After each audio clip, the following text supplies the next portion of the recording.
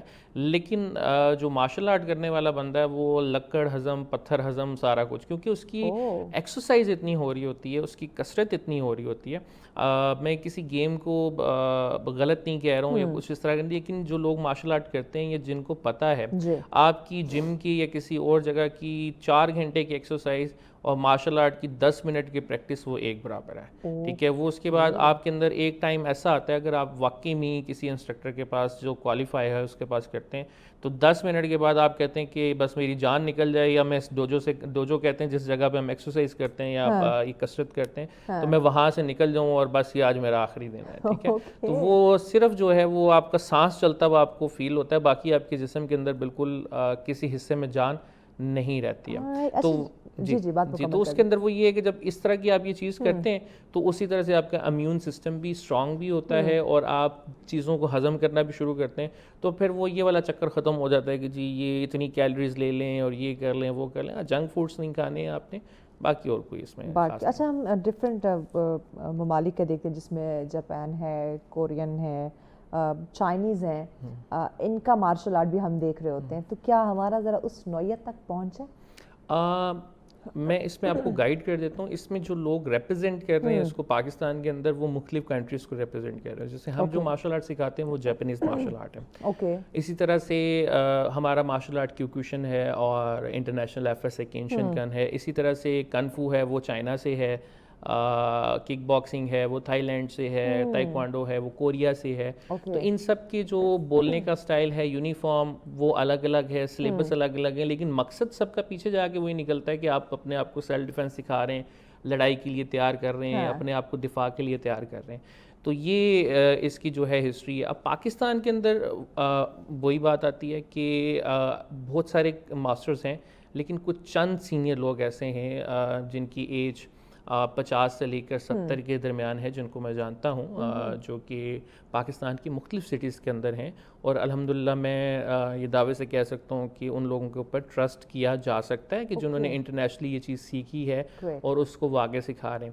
ایسے انسٹرکٹر سے جب آپ سیکھے ہوئے ہوں گے تو آپ اس کی پریکٹس کریں گے. جاپانیز, چائنیز اور ان لوگوں میں فرق صرف کیا ہے کہ وہ اپنے کام کے ساتھ سنسیئر ہیں, وہ اس میں ڈنڈی نہیں مارتے ہیں, ٹائم دیتے ہیں. اب فزیکل کام کے اندر آپ ڈنڈی ماریں گے تو وہ کیا ہوگا کہ آپ مضبوط نہیں ہوں گے, ایسے ہی ہے, آپ وہ اسٹرانگ نہیں ہوں گے, آپ خود اس قابل نہیں ہوں گے. وہ انسٹرکٹر کیا انسٹرکٹر ہے کہ جس کو کوئی کہے کہ کک کر کے دکھا دو, آؤ میرے ساتھ فائٹ کر لو, اور وہ کہے کہ نہیں مجھے جو ہے میں تو ہارٹ پیشنٹ ہوں, میرا تو گردے کا آپریشن ہوا ہوا ہے, میرا یہ ہوا ہوا ہے, تو وہ اس طرح کی باتیں کرے تو پھر وہ انسٹرکٹر نہیں ہے. وہ تو پھر مر بھی رہو تو جو کوالیفائی بندہ ہے وہ کہے گا کہ جی آؤ میں آپ کے ساتھ کرتا ہوں, اور وہ کر کے دکھائے گا. اور ایسے لوگوں کو میں جانتا ہوں, میں آپ کو جن لوگوں کو بتا رہا ہوں کہ 70 سال ان کی عمر ہے, وہ آج بھی یونیفارم پہن کے کک اور پنچ کرتے ہیں تو ہڈیوں کے اندر سے آواز آتی ہے, کڑک کڑک, پتہ چلتا ہے کہ بندہ کام کر رہا ہے. That's really great. تو ایک کامیاب مارشل آرٹسٹ جو ہے آپ کیا سمجھتے ہیں کہ ڈیلی بیس پہ اس کی پریکٹس کا ہونا کتنا ضروری ہے؟ جو کامیاب مارشل آرٹسٹ ہے اس کا آج کے دور میں میں سمجھتا ہوں کہ پریکٹس سے زیادہ اس کے تھیوری کا اور نالج کا ہونا بھی اتنا ہی ضروری ہے. پریکٹس تو آپ کریں گے تو آپ فزیکلی اسٹرانگ رہیں گے, آپ ہر ٹائم تیار رہیں گے, گین رہیں, لیکن کیونکہ گیم بہت ایڈوانس ہو گئی ہے اور بچے جو ہیں ان کے پاس بہت سارا علم تھرو سوشل میڈیا آ گیا ہے. ہمارے ٹائم میں, جس ٹائم میں 90s میں ہم نے شروع کیا تھا, تو اس ٹائم وہ مجھے یاد ہے کہ رسالے آیا کرتے تھے, وہ میگزینز ہوتی تھی اور وہ ہوتا تھا, اور ہمارے ٹیچر ایک سٹی سے دوسری سٹی میں جاتے تھے, وہاں پہ جا کے ہوٹل لیتے تھے, کچھ دن اسٹے کرتے تھے, پھر اس کلب میں جاتے تھے, سیکھ کے آتے تھے اور پھر ہمیں آ کے بتاتے کہ یہ چیز ہے. اب تو آپ کے پاس ایک سنگل کلک کے اوپر چیزیں ہیں اور آئے دن نئی نئی چیزیں آ رہی ہوتی ہیں, اور آپ کو وہ یوتھ سے بات کرنے کے لیے, جو ینگ جنریشن ہے ان سے بات کرنے کے لیے اپ ٹو ڈیٹ رہنا بہت ضروری ہے. تو اس کے لیے آپ کی جو اولڈ انسٹرکٹرز ہیں ان کے اندر تھوڑا سا یہ مسئلہ آ رہا ہے, جو میں یہ سمجھتا ہوں کہ آج کا جو ینگسٹر ہے اس کو ان سے زیادہ نالج تھیوری کی ہے, پریکٹیکلی نہیں ہوگی. وہ پریکٹیکلی جو پرانے بندے ڈیفینیٹلی ان کا ایکسپیرینس ہے, پریکٹس ہے, لیکن کچھ ایسی چیزیں ہیں, ٹرمز ہیں, نام ہیں, وہ اسٹرائکس یہ کر لیں وہ کر لیں, انہی چیزوں کو توڑ جوڑ کر کے انگریزی نام آ گئے. تو وہ میں یہ سمجھتا ہوں کہ جو ہمارے سینئرز ہیں انہیں یہ سیکھنے کی ضرورت ہے اور اپ ٹو ڈیٹ رہنے کی ضرورت ہے تاکہ وہ ینگسٹر کے ساتھ بات کر سکیں. اس کے علاوہ ایک استاد کا اور شاگرد کا جو تعلق ہے وہ کتنا مضبوط ہونا چاہیے؟ یہ بڑی خوبصورت بات آپ نے کی ہے. وہ چاہے کوئی بھی شعبہ ہے, یہ پیغام کے طور پہ نا اس کا جواب دے دیجیے گا. میں ضرور پیغام کے طور پہ اس کا جواب دوں گا. کوئی بھی فیلڈ ہے اس کے اندر سب سے پہلے تو جو شاگرد ہے اس کو اپنے استاد کی عزت کرنی چاہیے اپنے والدین کی طرح. اگر آپ کی ٹیچر کوئی میل ہے یا فیمیل ہے تو آپ اس کو والدہ اور والد کی طرح ہی لیں, اور استاد کے ساتھ کبھی مقابلہ نہ کریں, استاد سے کبھی آگے نکلنے کی کوشش نہ کریں. تو آپ جتنی استاد کی عزت کریں گے, آپ یقین جانیے, یہ بات میری لکھ لیجئے, کہ آپ جتنی استاد کو عزت دیں گے, چاہے وہ آپ کے ساتھ کسی بھی طرح کا رویہ رکھے یا کسی بھی طرح کا سلوک کرے, آپ استاد کو عزت دیں گے, اللہ تعالیٰ آپ کو عزت دے دے گا. بالکل, بڑی خوبصورت بات کی. تھینک یو سو مچ شایان آکاش, آپ نے وقت دیا. ناظرین, ڈیفینیٹلی طاقت صرف لڑنے میں نہیں ہوتی, خود پر قابو پانے میں بھی ہے. اور مارشل آرٹ کی بات کرتے ہیں تو یہ ہمیں یہی سکھاتا ہے, جس میں برداشت ہے, صبر ہے, ایک نظم و ضبط ہے, ایک اعتماد ہے, خود اعتمادی, جس کی مجھے لگتا ہے کہ آج کل ہمیں نا سب سے زیادہ ہمیں کمی دیکھنے کو مل رہی ہے. تو مارشل آرٹ ایکچوئل میں ہمیں یہی سکھاتا ہے, اور اس فن کو سیکھنا, سمجھنا اور عمل کرنا جو ہے وہ بہت زیادہ ضروری ہے. جیسے ہم نے پہلے بھی بات کی نا کہ یہ صرف لڑنے کا نام نہیں ہے بلکہ یہ ایک جینے کا ہنر دیتا ہے آپ کو. اگر آپ مارشل آرٹ کے فلسفے کو پراپر سمجھ لیں, سیکھ لیں اور اڈاپٹ کریں تو آپ کو اندازہ ہوگا کہ مارشل آرٹ صرف لڑنے کا نام نہیں ہے, یہ تو ایک پراپر لائف سٹائل ہے, یہ تو پراپر ایک خوبصورت لائف ہے جو ہمارے جسم میں نہ صرف طاقت بھر رہی ہے بلکہ ہماری زندگی کو پراپر ایک ڈسپلن وے میں لے کر چل رہی ہے. تو آپ آئی ہوپ اس سیگمنٹ کے بعد آپ اس کو ضرور سمجھ گئے ہوں گے. بریک کی جانب بڑھیں, بریک کے بعد اگلا ٹاپک ڈسکس کریں گے 7 بجے. ویلکم بیک ناظرین, آپ دیکھ رہے ہیں سچ سویرا. آج کا ہمارا تیسرا اور آخری ٹاپک جس پہ ہم بات کرنے جا رہے ہیں ہمارا طالب نصاب دنیا کے مقابلے میں. ناظرین نو ڈاؤٹ تعلیم جو ہے وہ قوموں کی بنیاد ہوتی ہے اور نصاب کی بات کریں تو یہ اس بنیاد کا خاکہ ہے. آج دنیا کی بات کریں تو یہ تیزی سے بدل رہی ہے, تو جس میں آپ دیکھیں ٹیکنالوجی ہے, جس میں تحقیق ہے اور نئے نئے سیکھنے کے انداز ہوتے ہیں. تو سوال یہ پیدا ہوتا ہے کہ کیا ہمارا تعلیمی نصاب جو ہے وہ اس کے مقابلے میں ہے یا کہاں کھڑا ہوا ہے, اس پہ آج ہم بات کریں گے. اور سب سے امپورٹنٹ جو کوسچن ہے جس پہ آج ہم بات کرنے والے ہیں کہ کیا ہم اپنے بچوں کو وہ علم دے رہے ہیں جو کل کے چیلنجز کو سامنا کرنے میں ان کو کامیاب کر سکتے ہیں, فیس کرنے میں ان کی ہیلپ کر سکتے ہیں. تو کیا آج کا علم اس کے اکارڈنگ ہے, اس پہ بات کریں گے. اور کیا ہمارا جو نظام تعلیم ہے وہ وقت کے تقاضوں کے مطابق خود کو ڈھال پا رہا ہے, یہ بہت اہم کوسچن ہے. تو آج ہم اسی پہ بات کریں گے کہ ہمارا نصاب جو ہے وہ ہماری سوچ اور ہماری دنیا کو بدلنے میں, یعنی کہ جو تعلیمی منظر نامے ہیں اس پہ کتنے اس پہ یہ فوکس کر سکتے ہیں, یا کتنی اہمیت کا حامل, یا کتنا امپورٹنٹ ہے, یا کتنے اس چیزوں کو وہ چینج کرنے میں یا اس چینجنگ کے ساتھ ہمیں خود کو ڈھالنے میں ہماری مدد کر سکتا ہے. اور آج یہ جاننے کی ہم کوشش کریں گے کہ ہمارے جو نصاب ہے, تعلیمی نصاب ہے, اس میں کہاں کمی ہے, کہاں بہتری کی گنجائش ہے, اور کیا وقت آ گیا ہے کہ اب ہم ہمارے جو نصاب ہے اس کو ایک نئی ڈائریکشن دے. تو اس پہ ہم بات کریں گے اور اس پہ ڈسکشن کے لیے مہمان نے ہمیں زوم پہ جوائن کیا جی, ایجوکیشنسٹ ہیں فجر رابعہ پاشا صاحبہ ہمارے ساتھ ہیں. جی بہت شکریہ فجر رابعہ پاشا صاحبہ آپ کے وقت کا. سب سے پہلے تو مجھے بتائے گا کہ آپ کے خیال میں پاکستان کا جو اس وقت تعلیمی نصاب ہے یہ جدید دنیا کے معیار کے کس حد کے قریب ہے, کہاں پہ ہم کھڑے ہیں؟ جی بسم اللہ الرحمن الرحیم, السلام علیکم.